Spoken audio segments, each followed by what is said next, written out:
Oh, my arms.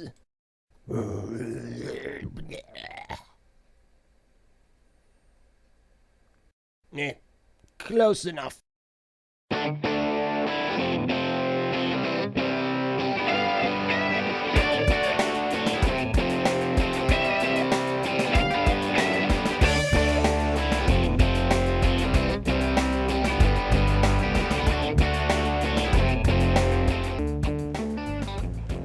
Hello everyone and welcome to the recent review. Today we're looking over set number 70783, Protector of Fire.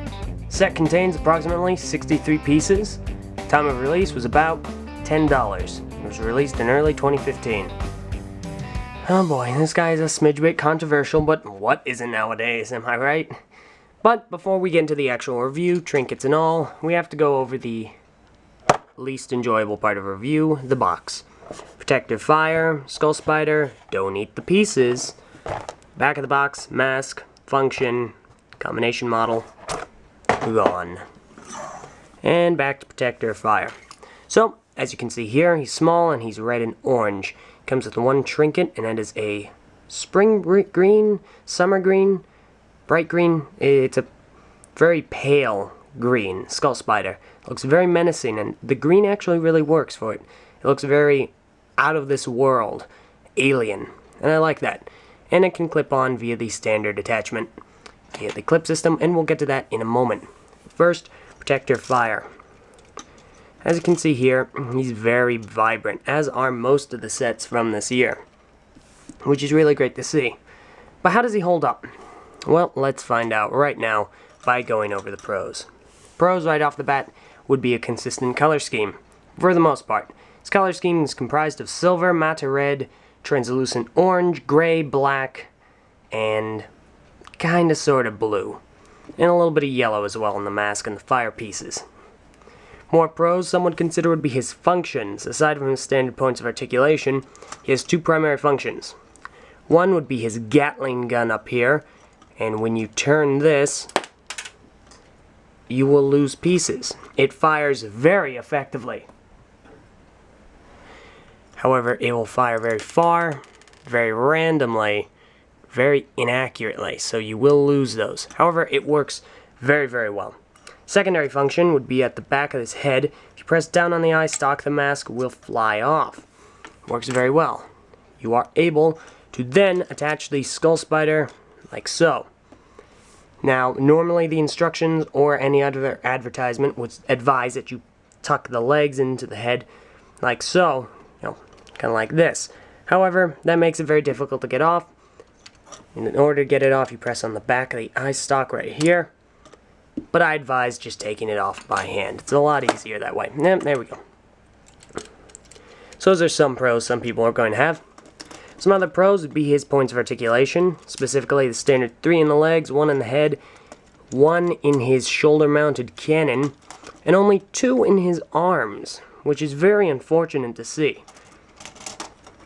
But they will move.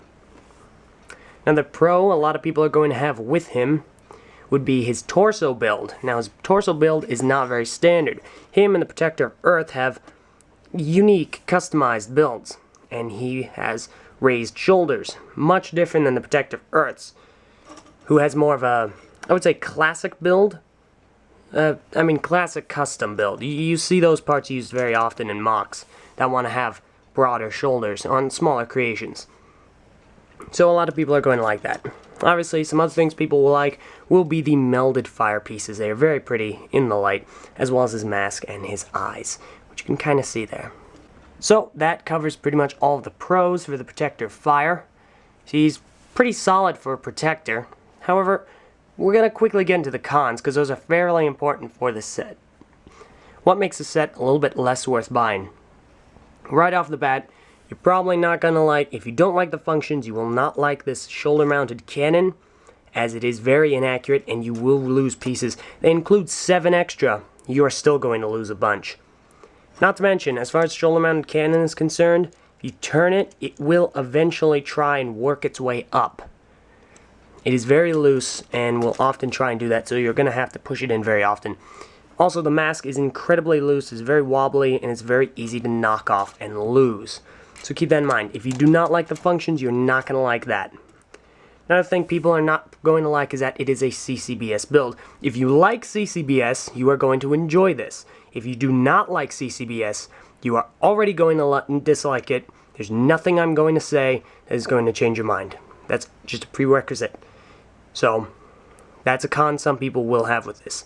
Also, his coloration, his torso is primarily silver, but there is very little to no silver on the rest of him.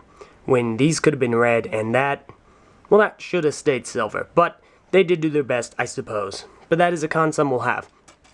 Another con some will have will be the constant concern that these will pop out, as it is very easy to pull his arms out of their sockets. Another con, he's very top heavy, so it's very easy to knock him over because he's very tiny feet. Another con I've heard is that his color scheme is a little inconsistent.